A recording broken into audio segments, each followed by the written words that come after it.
পদ্মা নদীর পাড়ে ছোট্ট গ্রামে থাকত আয়াত নামে এক মিষ্টি মেয়ে।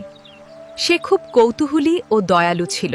প্রতিদিন এখানে এলে আমার খুব ভালো লাগে। এখানকার প্রকৃতি খুবই সুন্দর। বাঁচাও! কে কে কথা বলছে? কে তুমি? ভয় পেও না তাকো। তুমি কথা বলতে পারো? হ্যাঁ।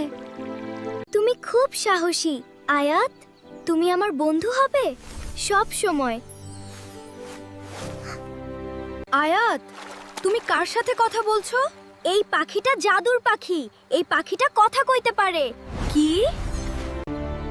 অনেক বছর ধরে আমি এই জঙ্গল পাহারা দিচ্ছি।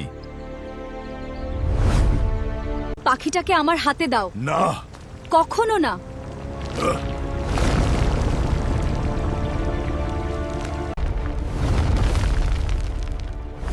সত্যিকারের সাহসী সবচেয়ে বড় জাদু। আমি আবার ফিরে আসব। আমি অপেক্ষা করব।